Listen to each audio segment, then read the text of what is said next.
Imagine for a moment that you are an audience member watching a magician on stage, and it's your first time and you've never learned about magicians before. You're an ordinary, average human, and you watch this other seemingly ordinary and average human make somebody disappear on stage. What is your thought? Without any understanding of trickery or illusions. Well, you saw it with your own eyes. So logically, even though you can't explain it, it must mean that the magician has some special powers, some special gifts, and can make people disappear. Now imagine for a moment that you exist in a society where at the end of somebody's life, their body shuts down. Obviously, you can hear it, the heart monitor stop in the hospital when somebody passes. You can see it. There are stages of death. And you can witness with your very own eyes somebody's life force being extinguished.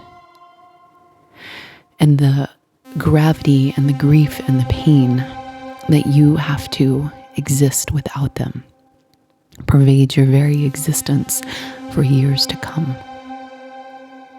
That's not a magic trick. That's real life. But what if death is an illusion? I'm not saying it's not real. I believe it's very real. And I believe that it's very serious. So I want to be sensitive to those that have lost people and that are still grieving. In no way am I insinuating throughout this episode that death and your loss is not heavy, and it's not hard, and it's not real. Most of us don't question death, and rightfully so, because when we are up close and personal to it, or even if we are experiencing the gravity of that loss, it's so tangible in its realness. The person is gone.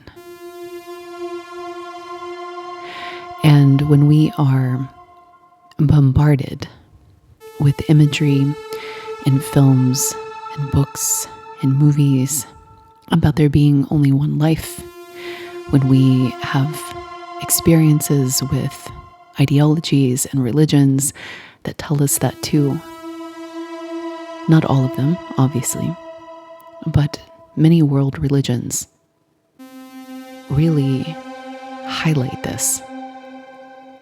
One life to live, so you better get it right. And you better repent if you've gone astray.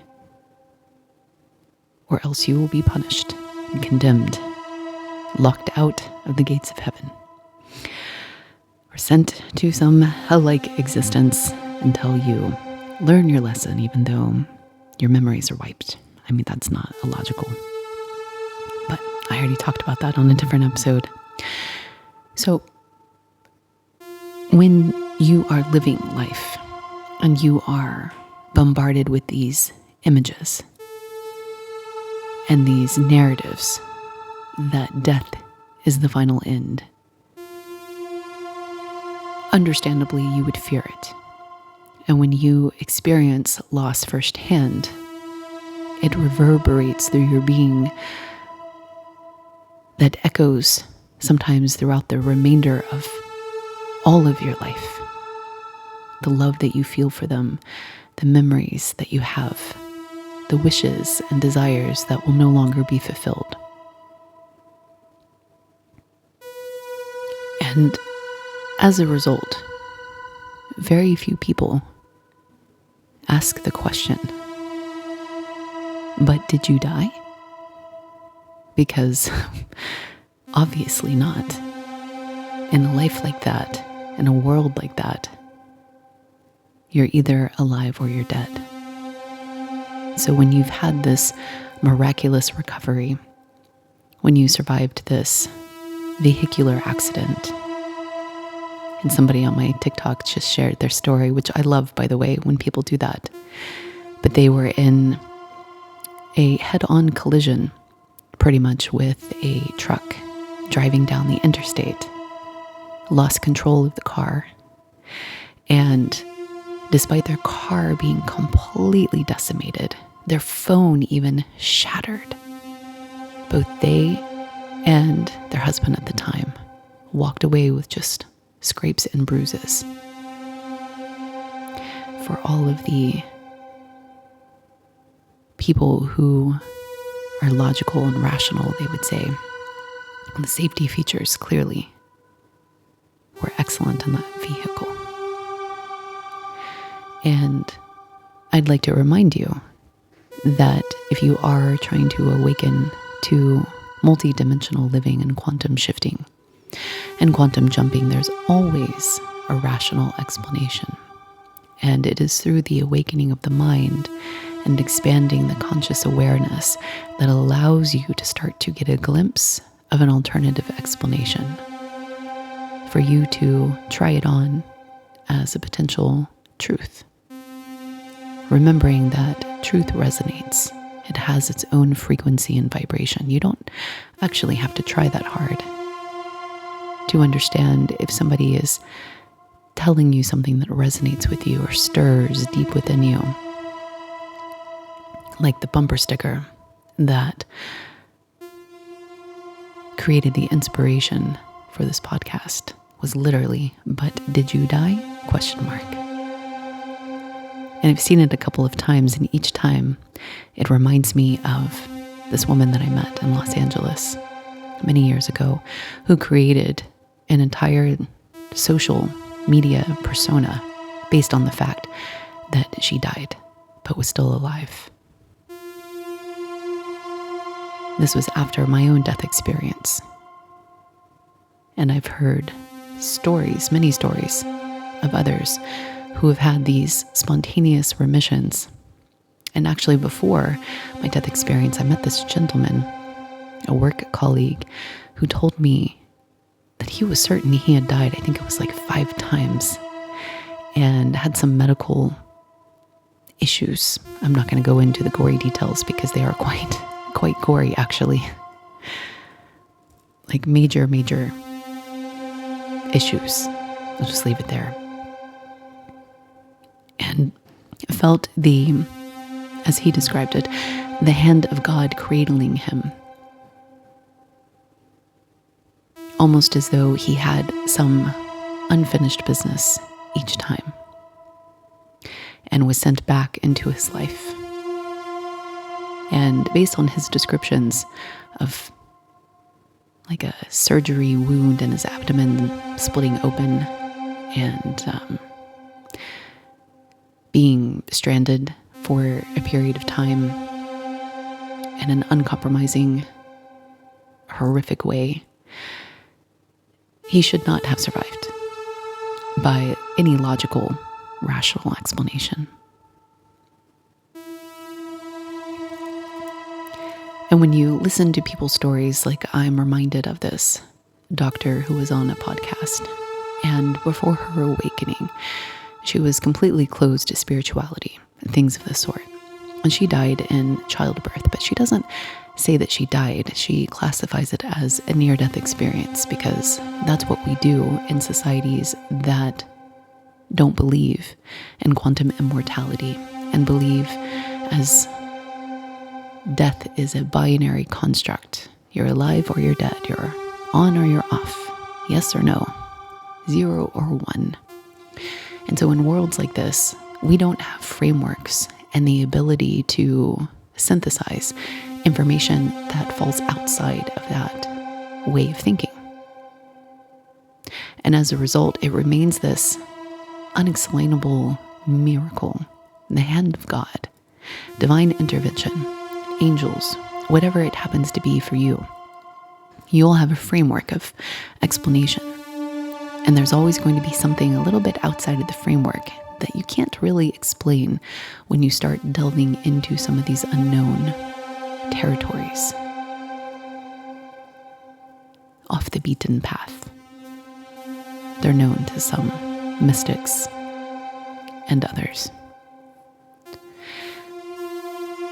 And so this doctor was talking about her near-death experience and being out of her body and watching the scene unfold, if I remember her details correctly. And at some point, she makes a choice to keep living for her child, I believe it was. And so she goes back into her body. The doctors revive her, and she moves on with her life, or so she thinks. But then she would have this very strangeness happen to her, where clocks on her wrist would stop working. She tried out like 5 different brands, I believe it was, and not cheapo brands, but, like quality wristwatches. And all of them, after a period of time, would simply stop. There would be other strange things. She would start to experience downloads, and gifts and abilities begin to emerge. And at first, because of the framework that she came from, materialist reductionist medical doctor, very serious medical doctor, this was impossible. This was absolutely impossible. And so she resisted, she denied, she hid it for a very long time, until eventually she started surrendering to the awakening. And she started becoming a medical intuitive, where despite all logical, rational explanation, somebody would be sitting in front of her and be complaining about something like a UTI. And she would just know that they had lung cancer, completely unrelated to their UTI. And she would know these things. And at first she thought that she was crazy, because obviously when you're a formally trained doctor, you can't have abilities like that where you just intuitively understand somebody's medical status just by looking at them. No lab test, nothing. By the way, she confirmed later on that that person did, in fact, have cancer. So time and time again, she would have this experience until she started accepting it and then coming out.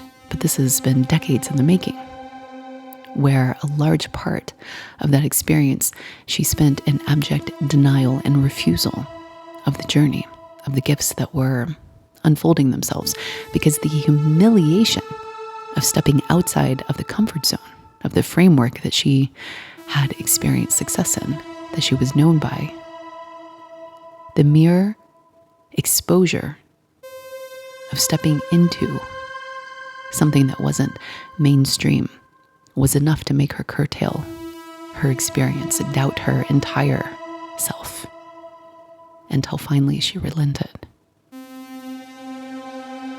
But did she die?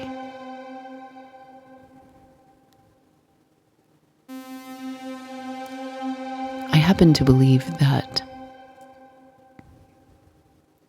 when we don't understand what death is, all we have are stories and experiences that we witness, that we hear about, and what we're trained on.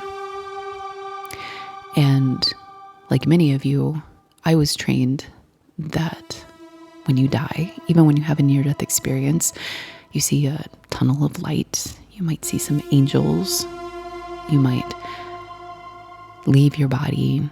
There are these characteristic signs and symptoms and tells. And I didn't have that. Otherwise, I might have thought that I had died. Instead, I had what appeared to be described in a book called The Tibetan Book of Living and Dying.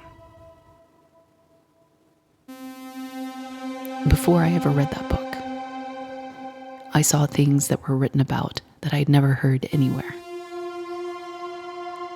including green tunnels, red tunnels that I could traverse during certain parts of what felt like a Bardos cycle, where I was in this in-between state.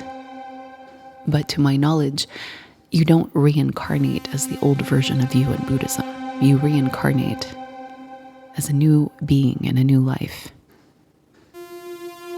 And so there were parts of the experience that I had that were written about verbatim, down to the dissolution of the senses, and I talk about that in other episodes as well, where I had no idea what was happening, no clue. But I didn't see angels, and I didn't see a white light, and I didn't see myself on my ceiling looking at my body. I saw the cosmos. I saw creation.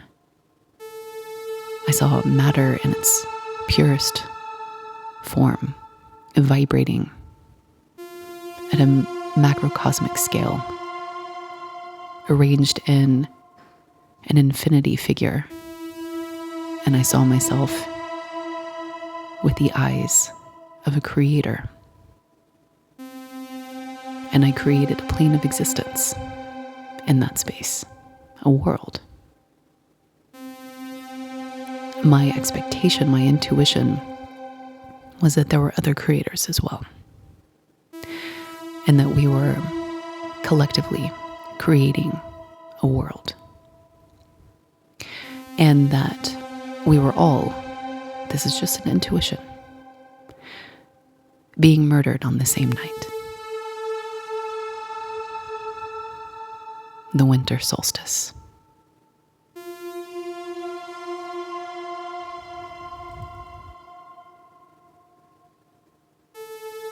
Am I saying that's true? No. But when my neck felt a blade, cold blade, after experiencing somebody in my apartment, and things went weird in a way that I didn't understand what was going on, but I experienced it. And then I would later read about that other people called death. Other people. I didn't call it death. I called it a psychic death because it felt like something really weird happened. But I couldn't make sense of it because I was alive. And it certainly felt like what one might experience in some alternate world, but not the world I came from, where death was supposed to be this other thing. Certainly not that you wake up from, get on a plane, go to Singapore the next day, on a plane that's not even on the airline board. That was weird in of itself, that I won't go into here. With this feeling like I couldn't text my friends and my family for 3 days because of the Lazarus effect.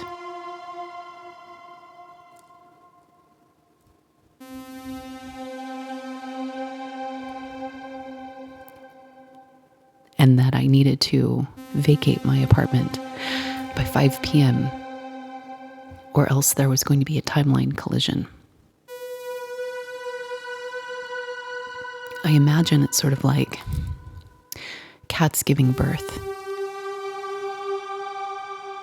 A feline animal doesn't go to school and learn about pregnancy and giving birth to kittens. And yet there's some innate function that takes over, some innate intuition, where cats, when they're giving birth, will naturally seek out a dark, hidden place. And they will go through this experience that they just let nature take over. But they know to hide themselves. That's what it felt like the morning after my death. But did you die? So when I saw that bumper sticker, it triggered all of these memories. Because nobody's ever asked me that. I've had to sort of put it together. And had I not ever read the Tibetan Book of Living and Dying, I don't know if I would have ever put that together. And I have a visitor. Let's see who it is.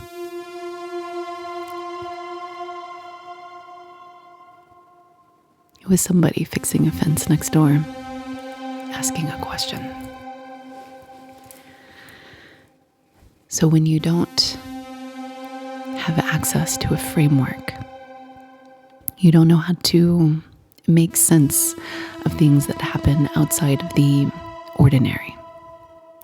And what I believe is possible, again, not saying it's truth, but I believe that there are many people that may have died and don't know it. And I also believe that perhaps there's a side world, a side realm that, if you awaken, allows you the opportunity to build a heaven-like existence for yourself, to correct your mistakes, to resolve your karma, to create a new life if you want it, to heal relationships with your children, with your family, with your spouse, to actually redesign and reboot. But when we are not aware of it, and especially if we've ever had any sort of potential lying inside of us, wanting us to claim it, wanting us to embrace it, to be who we were always meant to be, that there's some people that when they die, they shift into another world. And I'm not saying it can happen for you. I don't write these rules. I don't recommend experimenting with it. But I do recommend, if you ever find yourself in a really weird situation where you've survived a miracle-like encounter, and you feel as though things are a little strange, listen to that intuition and listen to this next part very carefully. So there was this podcaster, Brian something, I believe it was, and he had this near-death experience. It's been years since I heard his story, and I don't remember exactly what happened to him. But I remember that after he had that experience, he shifted into what appeared to be another version of his life, where things were on the surface similar, but there were differences. Like, if I recall exactly, he had bills paid that he had not paid, that he had different events that he was expected to know about in his life, almost as though he walked into a neighboring version of his reality where things were similar enough that by eye passed the sniff test. But in the mechanics of the reality structure, at first there were things that didn't line up. Just like in the morning after my death, I tried to book this airline ticket, and I don't know if you've ever purchased an airline ticket online, but it's instantaneous. And for whatever reason, the one time in my entire life, and I had purchased a lot of airline tickets by that point, it was delayed. My ticket receipt was delayed by over an hour. And the flights were insanely cheap. I could go same day to Singapore for a ridiculous amount of money, A one-way flight, I believe, was like $300 or something like that, which at that time was insane because I was first flying to California, which normally would be over $300 for a same-day flight. And I may have the ticket cost wrong. It may have been like $500, but in my mind, it was something that was extraordinarily inexpensive. And then I was trying to activate a card that had come in the mail, and it wouldn't activate. And I eventually, in the Uber ride, had to call the bank, and there was a system error, an unexplained system error. And these small things, right, are just little tiny details, but when they start to add up, and when you notice that you're shifting, like when I would later be quantum shifting and I would notice that the POS systems would malfunction regularly when I was trying to check out. And bank transfers would get delayed. Normally transfers between accounts that would take less than 24 hours would take like a week. Phone calls wouldn't go through. It was like I was in between worlds. I remember a couple of times the feeling around my body was like the electromagnetic field was different from what I was used to. The lights in my apartment would flicker. Well, this was before my death, leading up to it. But after, it was like that, but in my day-to-day world. My brain rhythm was sort of like vroom, vroom, vroom, this extraordinary rhythm that I had never experienced in my waking life before. And I started perceiving that I was jumping into different timelines and accessing different worlds. I'm not the only one. There are other quantum jumpers out there. But in my experience, you have to awaken the nervous system to classify this information appropriately, because if you don't, then you miss the opportunity to explore, to anchor into a new lifeline. And one of the tells is when technology is strange. The radio station will suddenly go staticky, and then you might even hear a different language peek through. You might be in a major metropolitan area listening to your favorite station, and all of a sudden you start to hear Mandarin after the static fades.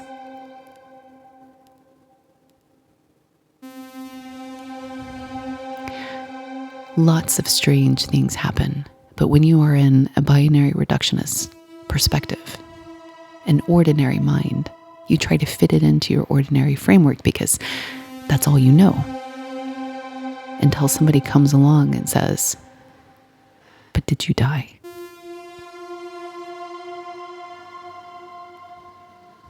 And just asking the question, when you're open to these explorations, just even in a thought experiment, can change your entire perspective. This is what I do on my EC by Dr. C private playlist for those opening up or interested in quantum shifting. The link is in the description if you feel called.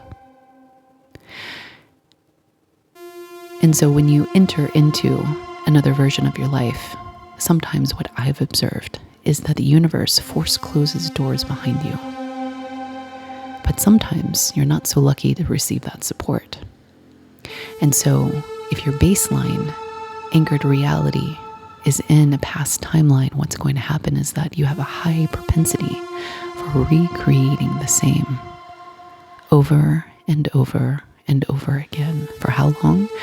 Potentially for lifetimes, if you have an immortality, right? Because if it happens once, I mean, are you a cat? Do you have 9 lives? I feel like I'm on my last, personally. How many tries do you have to create something different? Or to create the same and just enjoy the heck out of it all over again? How does it all work? Well, I can tell you that we don't have a system of education to explore these other realms in waking life. You know, the Buddhists do talk about exploring other realms after death. But this is when the body is lying still and motionless and the breath has extinguished. The fire, the life force energy is gone. And the person is off exploring these immaterial realms, and they come back and they call them something like a Bodhisattva. But an actual human living in the physical flesh in an alternate timeline, well, that's unheard of. As far as I know, even for them. But did you die?